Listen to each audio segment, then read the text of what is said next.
최근 시각디자인 전공 학생들이 전공을 포기하고 다른 분야로 취업하는 일이 늘고 있습니다. 반대로 타 전공에서 디자인으로 유입되는 사람들이 더 많아졌고요. 업계가 어렵다면 전체적으로 유입이 줄어야 되는데 오히려 디자인으로의 진입은 다양한 전공으로 이어지고 있습니다. 전공 학생들의 이탈이 높아진 원인에 대해서 오랫동안 학생들과 수업을 해보고 학교에서 직접 경험한 것을 토대로 생각해보면 전공 학생들이 디자인을 포기하게 되는 과정이 다들 유사한 특징을 가지고 있다는 것을 알 수가 있었습니다. 첫 번째는 실기 수업의 과밀입니다. 한 반에 30명이 넘는 인원이 실기를 듣게 되면 개인 피드백을 제대로 하기가 어렵습니다. 제가 생각하기에는 실기 수업에서 의미 있는 피드백을 하려면 한 반에 15명 이내가 적당합니다. 하지만 현실은 숨이 막힐 정도의 인원입니다. 그러다 보니 조별로 과제가 진행되고 있고 실제로 작업을 밀고 나가는 사람은 한두 명, 나머지는 참여가 미미해집니다. 개인 작업을 보여줄 기회 없이 한 학기가 끝나버리고 이런 경험이 반복되면 조용히 주변을 맴돌다 도태가 됩니다. 졸업 후 현장에서 만난 전공자들 중에는 비전공자보다 작업의 이해와 경험이 부족한 경우도 자주 보게 됩니다. 팀플을 운영하는 이유에 대해서 교수들은 학생들에게 여러 설명을 합니다. 하지만 실제로는 교수를 위한 운영일 때가 많습니다. 제가 과거 학교에서 한 명 한 명의 학생을 모두 피드백하겠다고 이야기를 하면 다른 교수들이 그 많은 학생들을 언제 다 보냐, 팀으로 묶어버려라 라는 조언을 정말 많이 했었거든요. 심지어는 모든 학생을 끌고 갈 수 없으니 잘하는 학생 중심으로 수업을 운영하라는 말까지도 들었습니다. 이 사실을 알면 학생들 입장에서는 정말 분노할 이야기지만 현장에서는 실제로 존재하는 시선입니다. 일주일에 한 번 있는 수업에서 학생에 따라서는 한 학기 동안 단 한 번도 제대로 된 피드백을 못 받기도 합니다. 이런 식으로 계속 실기 수업을 받게 되면 수업을 따라가기가 어려워집니다. 두 번째는 지적만 있고 방향은 없는 피드백입니다. 졸업 전시를 앞두고 작업이 막혀 저를 찾아오는 학생들이 많습니다.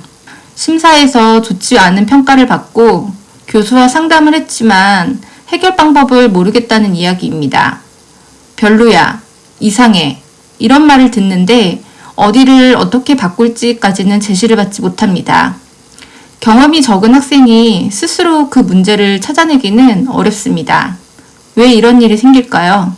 제가 그동안 학교에서 만난 교수와 강사들 중에는 실무 경험이 거의 없거나 주니어 수준에 머무는 경우도 있었습니다.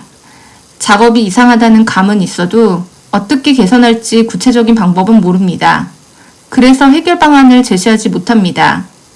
일부러 학생들을 어렵게 하려는 마음이라기보다 모르는 상태에서 방관자의 언어가 나오는 것입니다. 그 결과 1년 가까이 멈춰있던 졸업작품이 전시를 앞두고 저와 수업을 시작하면서 몇 주 만에 정리되는 일이 매년 일어나고 있습니다. 학생들이 저에게 묻습니다. 왜 선생님이랑 하면 이렇게 빨리 해결되나요? 답은 간단합니다. 그동안 평가만 있었고 여러분에게는 방향 제시가 없었기 때문입니다. 학생은 경험이 적어 스스로 완성으로 끌고 가기가 어렵습니다. 그래서 작품이 오랜 기간 제자리에 머물러 있을 뿐입니다. 세 번째로 전공에서 멀어지면서 학생들이 교양 위주의 수강으로 이동하게 된다는 것입니다. 학점이 비교적 쉬운 과목을 선택하다 보니 타이포그라피나 그리드, 색채 같은 기초 과목을 피하게 됩니다.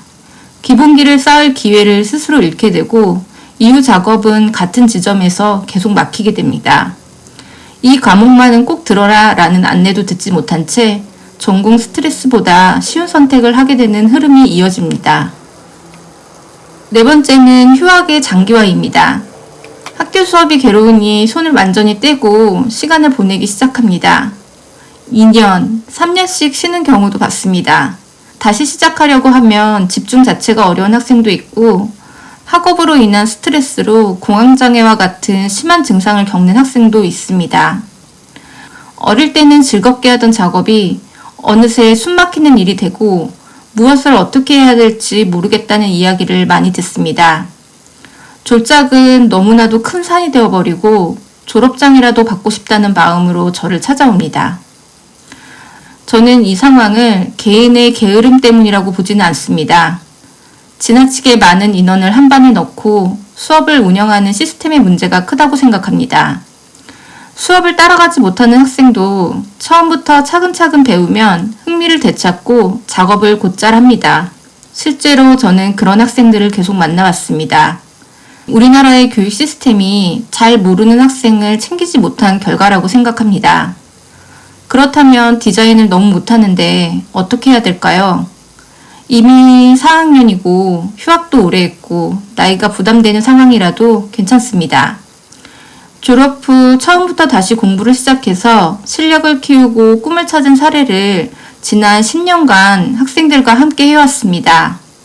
수업을 따라가지 못했던 학생들이 대부분 저를 찾아왔고 포기하지 않고 꾸준히 작업하면 결과물의 완성도는 분명히 올라갑니다. 저는 수업 시간에 학생이 이해할 때까지 같은 내용을 반복해서 설명하고 이해했는지를 꼭 확인합니다.